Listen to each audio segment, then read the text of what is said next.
Jesus estava em Jerusalém, hospedado na casa do seu primo Simeão, onde o procura um doutor da lei, possivelmente Gamaliel, conforme narra Frei Beto no seu livro sobre a vida de Jesus. E Gamaliel o procura e quer saber o que ele tem que fazer para ter uma melhor vida após a morte, uma melhor vida eterna. E Jesus então fala do amor ao próximo. E Gamaliel, na sua empáfia, na sua arrogância, pergunta para Jesus: mas quem é meu próximo? Jesus então conta aquele episódio que ficou conhecido como a parábola do bom samaritano. Na semana retrasada, a Ju comentou essa passagem da vida de Jesus conosco, e eu só gostaria de lembrar resumidamente esse episódio para podermos explorar na nossa palestra. Um judeu voltando de Jerusalém na direção de Jericó é assaltado e deixado na estrada para morrer. Passam por ele um sacerdote e um levita e nada fazem. Passa então um inimigo dos judeus, um samaritano, e o socorre. Muitas vezes eu li essa parábola do samaritano porque ela contém importantes ensinamentos evangélicos.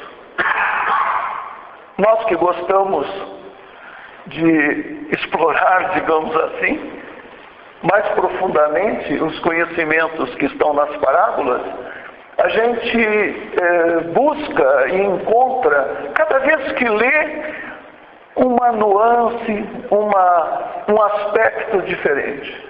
E eu, de uns tempos para cá, comecei a pensar: por que a gente não se coloca no papel do viajante que estava na estrada, né? Para podermos entender o que é o relacionamento nosso com o nosso próximo. Então, nesse momento, vamos nos colocar no lugar dele, né? Desse viajante caído na estrada, lembrando que naquela época os deslocamentos eram feitos a pé, em verdadeiros caminhos, pelos vales, pelas florestas, pelas montanhas. A gente falar em estrada tem uma concepção bem diferente do que hoje nós conhecemos como estradas.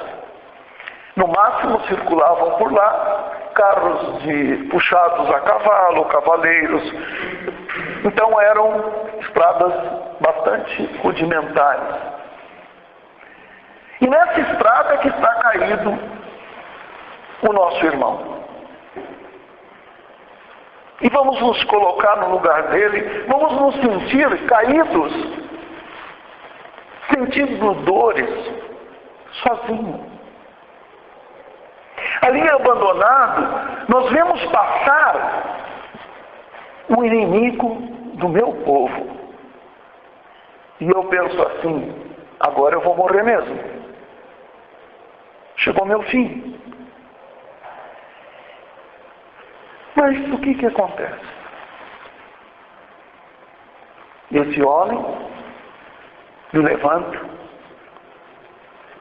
me põe no seu cavalo e me leva para uma hospedaria, a mais próxima possivelmente que existia daquele lugar.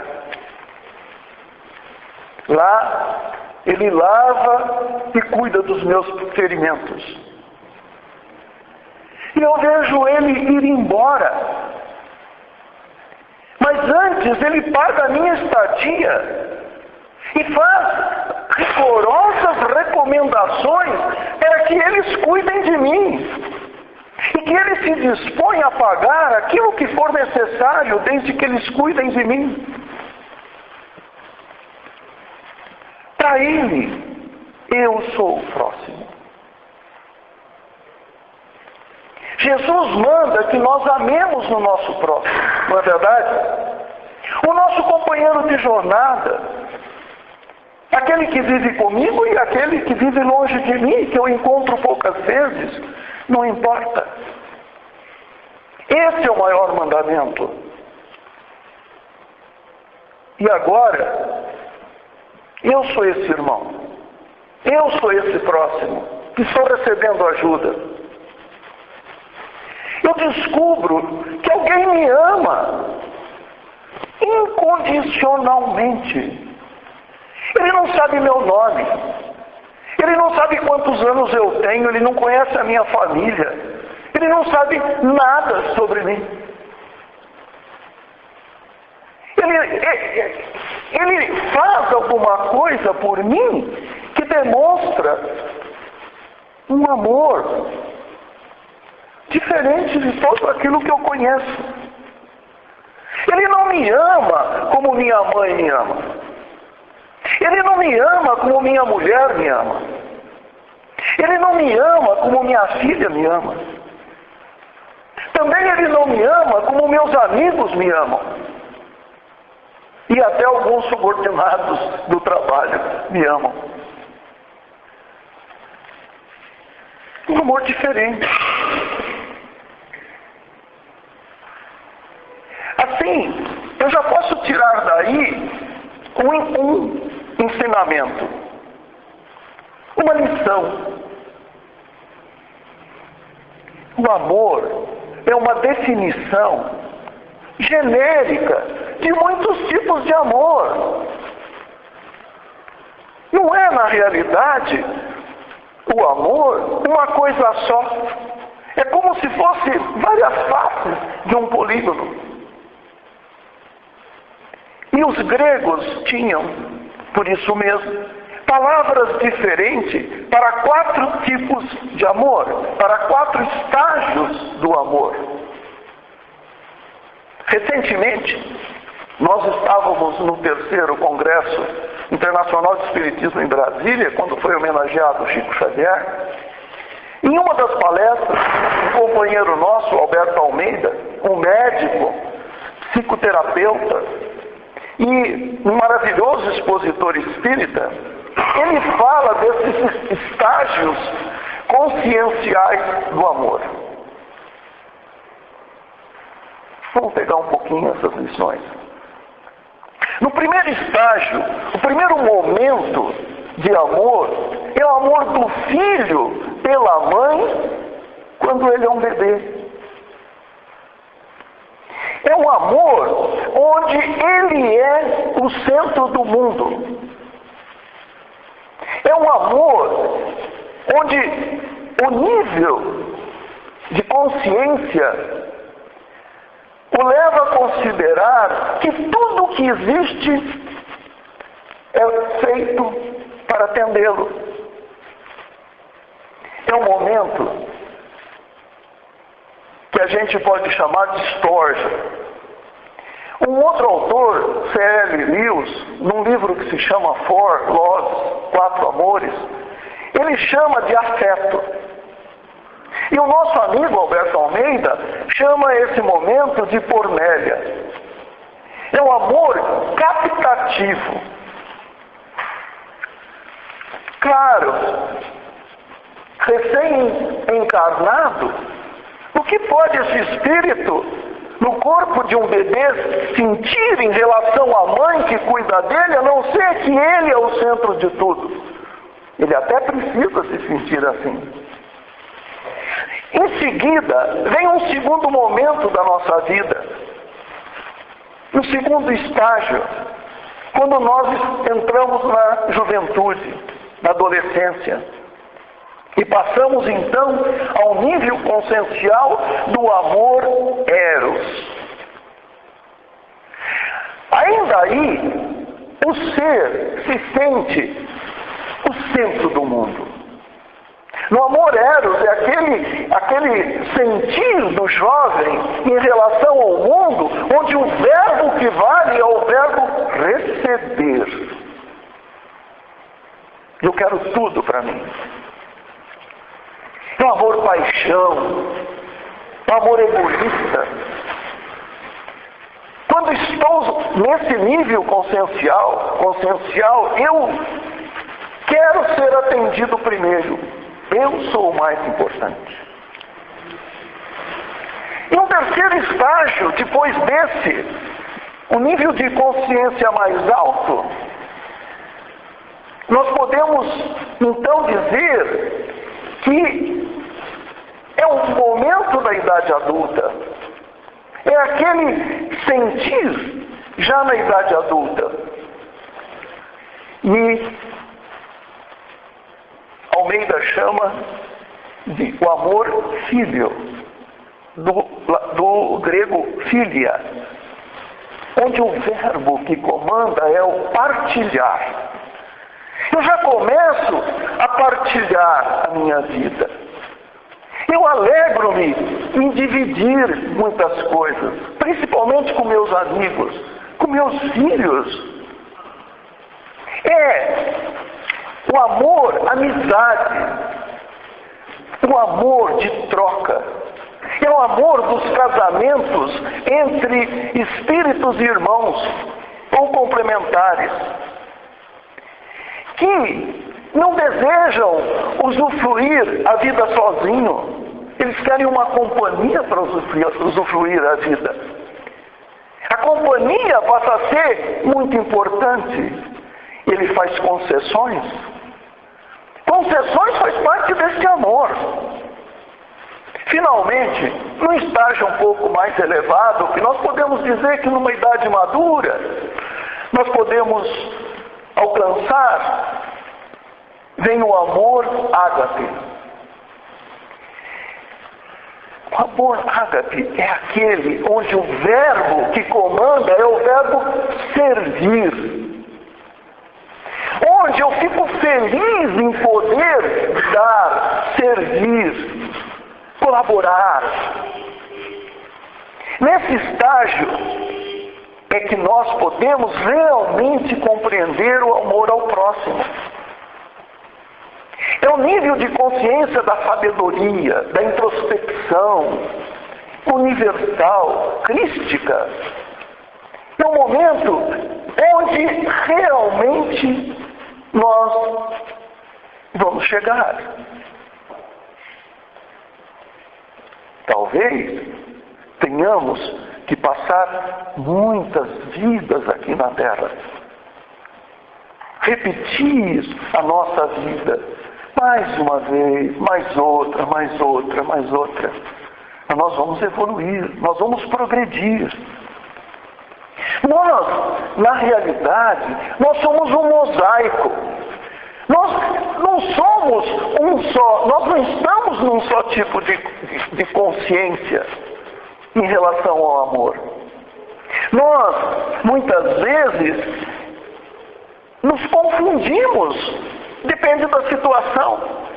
No momento em que nós nos sentimos com medo, prejudicados, possivelmente brota dentro de nós o amor eros.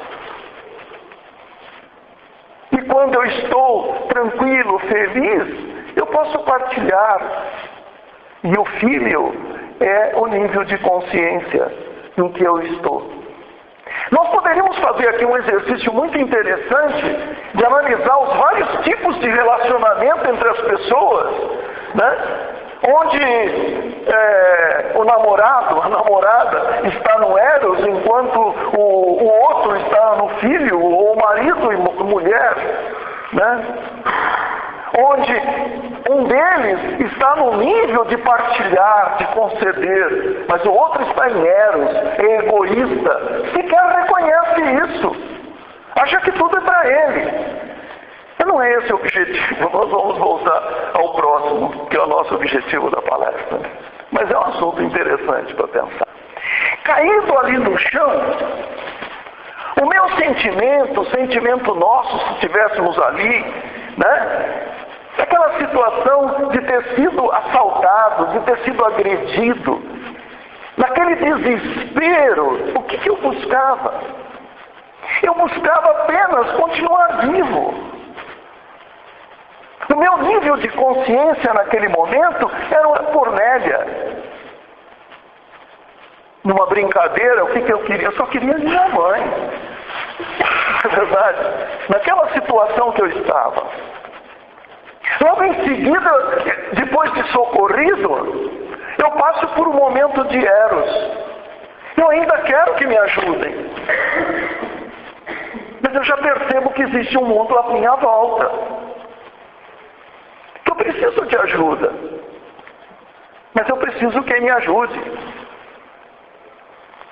Mas no abrigo do quarto, quando já fui socorrido, já foi pensado o meu sofrimento, os meus ferimentos, aí eu entro no nível de consciência, filho. Eu já me sinto com um sentimento de gratidão.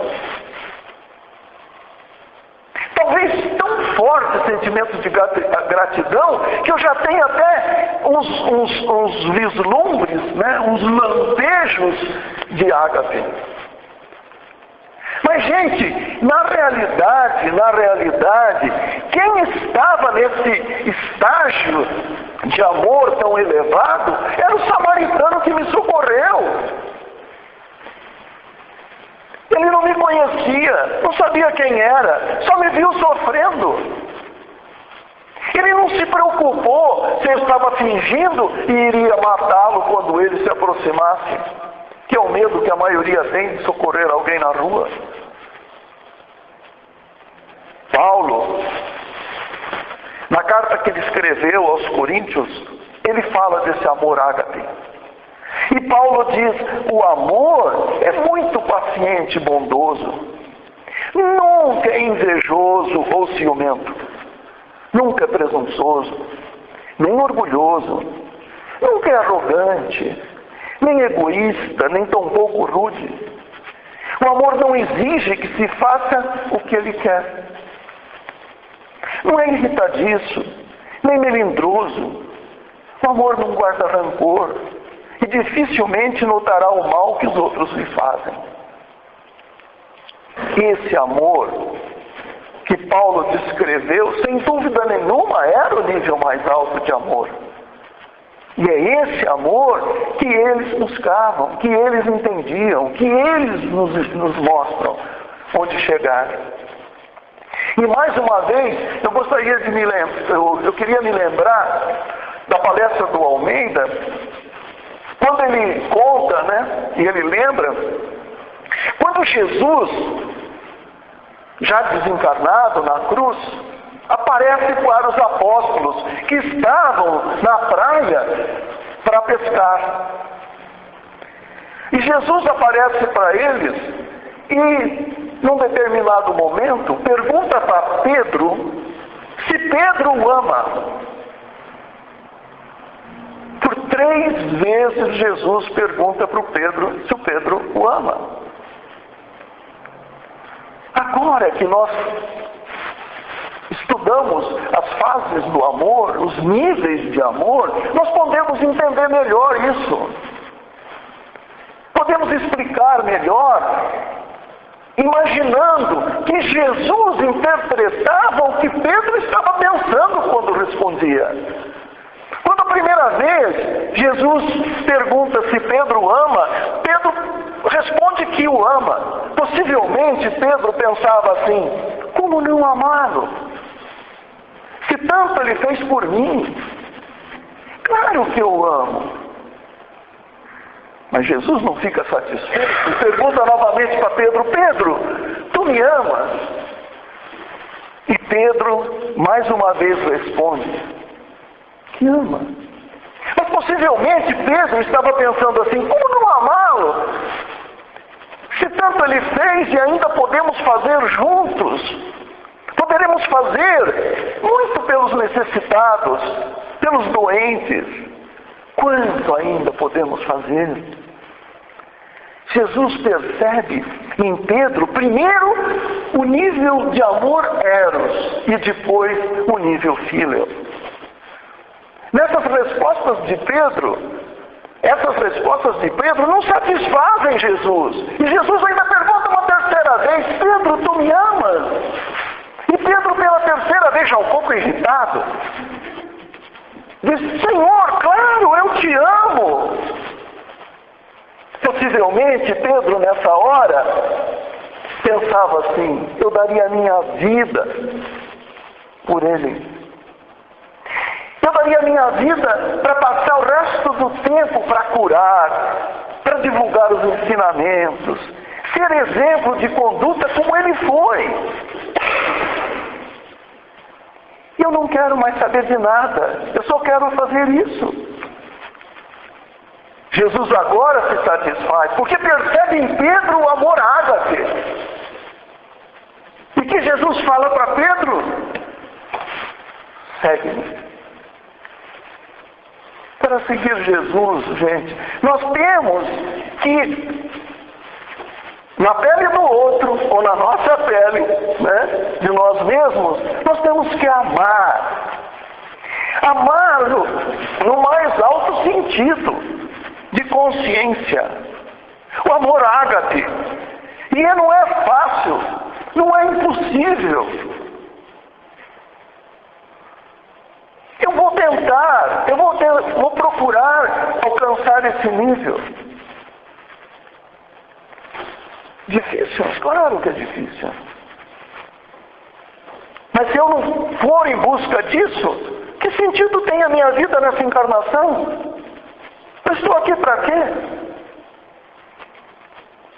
Quer comprar imóveis, trocar o carro? Pagar a faculdade dos meus filhos, talvez dos meus netos. É um bom objetivo. Mas não foi isso que Jesus falou. Jesus falou que nós viemos para aprender a amar o próximo. E eles são muito próximos. Eu preciso amar o próximo, mas não só o meu filho, o meu neto, a minha mulher, o meu pai, aqueles que estão perto de mim. Eu tenho que amar aqueles que eu nem sequer conheço. Interessante que quando a gente quer falar que eu estou no lugar do outro, né? Eu me sentir no lugar do outro é muito difícil. Porque a minha estrutura psicológica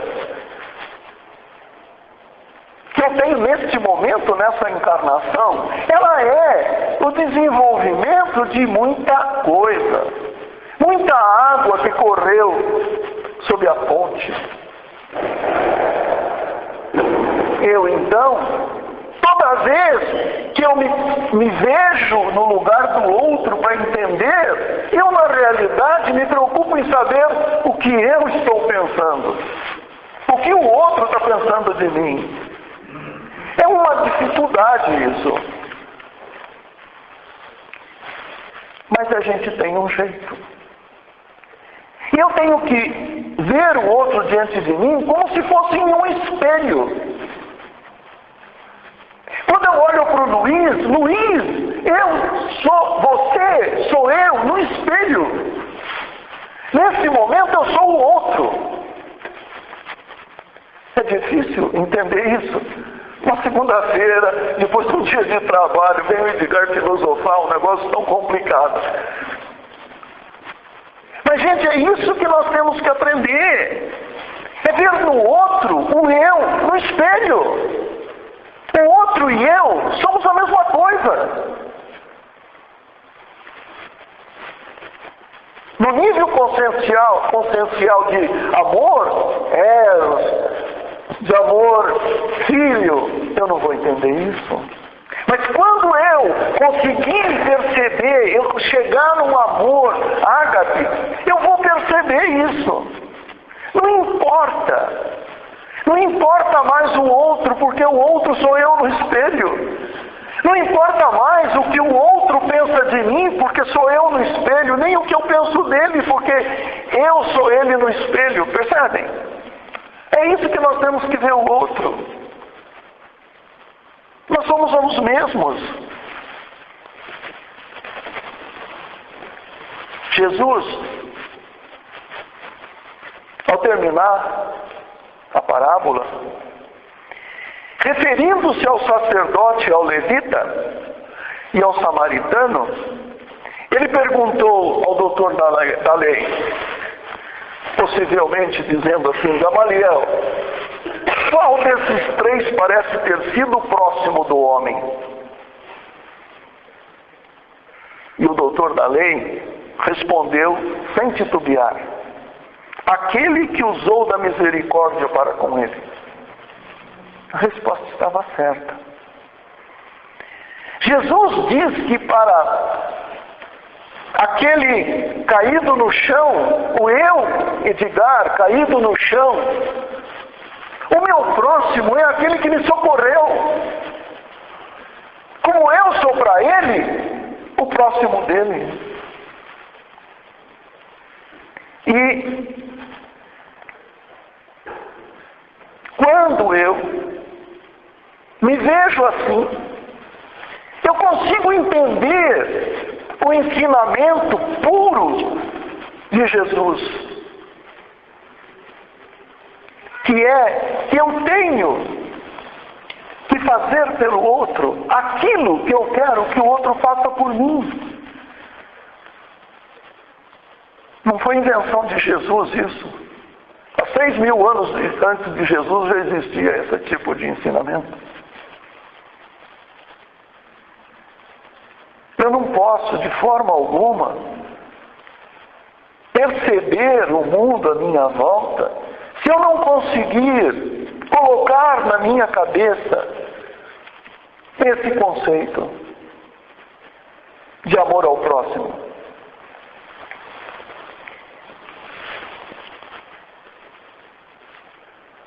Muitas vezes,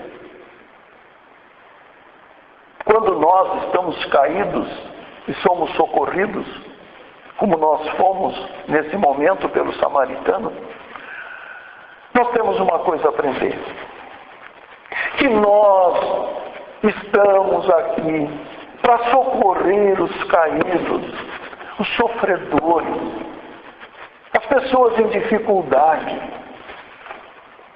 Às vezes, nós achamos que pouca gente passa dificuldade à minha volta. Eu posso achar, posso pensar, posso deduzir que uma pessoa rica não passa dificuldade. Uma pessoa com saúde, com uma boa família, estruturada, não passa dificuldade.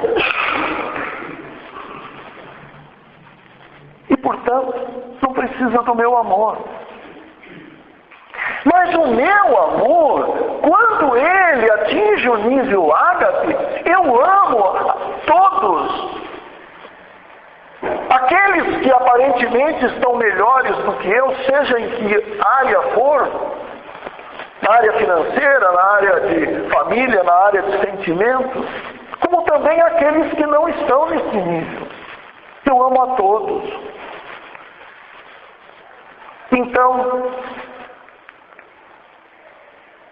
eu gostaria de terminar lembrando a minha última vez que estive aqui, minha última palestra, quando eu terminei falando do perdão, para dizer o seguinte: amar e perdoar é a mesma coisa. Não se ama sem perdoar. Quando nós aprendemos que nós temos que amar o próximo como nós mesmos, está aí. Eu tenho que perdoar o outro como tenho que perdoar a mim mesmo. Eu tenho que amar o outro como tenho que amar a mim mesmo. Esse é o caminho. Sem perdoar, nós não podemos entender o amor. Nós podemos até vislumbrarmos o que seria o amor, mas só nós vamos realmente entender o amor quando nós soubermos perdoar. Quando chegarmos a esse ponto, nós estaremos no nível ágape de amor. E Jesus dirá para nós: segue-me.